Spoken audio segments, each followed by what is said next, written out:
OKN Stars, King of the Castle. The main event is underway as they hit the gas and roll down the front straightaway towards turn number 1. A good start for Nick Terlecki and Josh Holtz. They'll get to first and second. Wheeler will slot to third, and Gundler and Fox are side by side as Caleb Gaffera goes a little bit wide. Yeah, very, very tame start here. Nobody really doing too many moves, and as I say that, big contact further back. Ming Nanzu is collected there, as well as Daniel Piercy. I believe that's not Ming Nanzu, that's Huapeng Zhang there. So those three drivers get collected. Wow, Aiden Lorenko went around, and already 3 drivers out of this one early. Peyton Phillips with a good start over Hamanillo, Shea Aldrich, and Diego Ramos is somewhere in the mix in there as well, just a bit further back. Yeah, Diego Ramos was able to get clear on Wesley Gundler that time by. Aiden Fox going to go on Wheeler there. Fox is able to get clear and up in a third here. Don't forget, Aiden Fox is your reigning King of the Castle. He won last year, looks to go back-to-back here. As Terlecki takes us through the short chute towards the scale tower with Holtz and Fox in tow. How long does team owner want to wait? Not long. Josh Holtz, new leader, coming out of the final 2 turns. He'll lead lap number 2 over Terlecki and Fox, and it's a 6-car group up front. Ramos going on his teammate. We saw it a lap before by the Holtz DD drivers. Ramos going to go ahead of Wheeler, so Diego Ramos up to P4 here. Yeah, Diego Ramos trying to make some moves now as he gets around Gundler, and Terlecki already looking to go back, I think, maybe on his teammate. Josh Holtz getting through to the lead, but has it pulled away.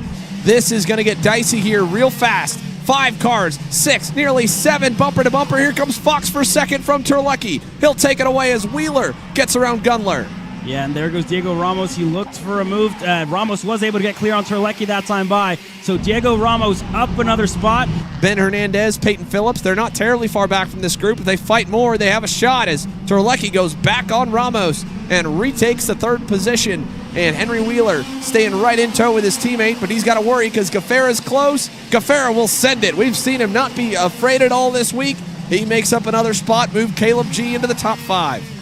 But he runs out of steam, so he just ends up kind of defending from Ben Hernandez, who has closed in. Look at Ramos again. He looked to the inside of Terlecki, had a great launch out of turn 1, but didn't go. But more than anything, the biggest battle looks like it's about to shape up for the lead. Josh Holtz under pressure. Aiden Fox is right there with a good exit out of the infield. Does he go in the green corner? Oh, yes, he does. And a little bit of a slide as he gets by, buys him some time. As Fox starts to pull away into the shark fin, we're going to see something here. Ramos on Terlecki, not going to be able to get through, and that's allowed them to stack up behind him. Wheeler going to block from Gaffera, and then Gundler. And Wesley Gundler all over the rear bumper of Caleb Gaffera as Ramos drops a tire there on the exit, and Wheeler now going to have to go on his teammate. They go side by side, lose a lot of time. Caleb Gaffera goes through as the 2 Burrell Art Machines fight. Yeah, Wheeler now around the outside on Ramos, and yeah, like you said, he didn't have much of a choice, but Diego is going to get shuffled all the way back behind Hernandez. So what a shake-up here in these first few laps. Diego Ramos goes from looking like a good shot at the win to way outside the top 5 as now it's a Fox and Son 1 and 3 with 1 and 4. Wesley Gundler gets through on Caleb Gaffera through the final couple turns. So big change. Gaffera's right there, though. He could go right back on him if he wants to, and he does to the inside. Caleb Gaffera retakes that 4th spot back from Gundler. Wheeler still looking on. Yeah, Wheeler there. Does he go this time on Gundler? He does inside. A little bit of wheel banging. Wheeler's able to get through, and Gundler's not going to fight it off. 10.5 minutes left to go in this one. Josh Holtz under fire from Terlecki as Gundler gets back around Wheeler. Terlecki now gets by his team owner.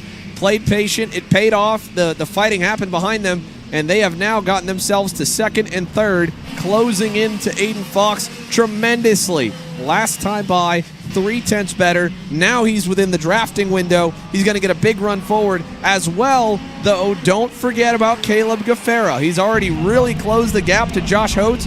Either a pass for first or pass for third is going to happen. Here's the fight for the lead and the win. Fox knows it's coming. Here comes Nick Terlecki for the lead. Turn 1, he gets by. Yeah, Nick Terlecki had a really good run there on the exit of turn 16. Let's see how Aiden Fox looks behind Nicholas Terlecki. He hasn't really followed anyone all too much so far in this race. And you can't forget, Aiden Fox knows how to go quick around here. Now behind them, it looks like Caleb Gaffera might be close this time into the cell tower to get on Josh Holtz, and indeed he already did. Got him in the green corner, so Caleb G onto a podium spot here. For the first time in this main, Nick Terlecki has started to pull a bit of a gap. over Fox. So that was 3/10 at the line. Might be more like half a second now. The 88, with 5 minutes plus 2 laps to go, is looking sporty. Diego Ramos further back has gone around Josh Hotes, who is starting to fade pretty hard here in this main. He's going to come under fire from Wesley Gundler soon, but the 21, of Diego Ramos is P4 and probably still around 2.5 seconds back from the lead. And without anything else major happening, I don't know how much higher he can grab. Passing ability here this round, just nothing like that for the BJR MDR team. So unfortunate for Paulie. Like you said, wow. Wesley Gundler, a mechanical failure coming out of turn number 1, running safely in that 6th spot, chasing down Josh Hotes, and he's going to shut that engine off into the shark fin. And for the second race in a row, Wesley Gundler, Gafera, a big run. Fox knows it's coming. Not much he can do unless he wants to start defending early. Does he? Oh, he fades a little low, but at this point, he's going to let Gafera on through. And a smart move by Aiden Fox there as he checks the gap again back to Diego Ramos. Gafera, a great exit out of the green corner, pulls him further away.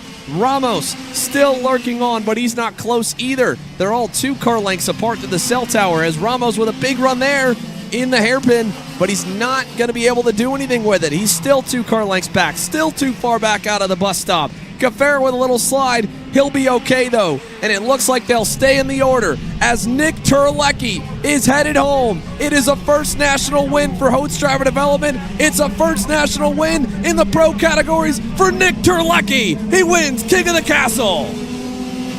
Caleb Gafera holds on to second. Aiden Fox third. Diego Ramos 4th, Henry Wheeler 5th, Josh Hotes 6th,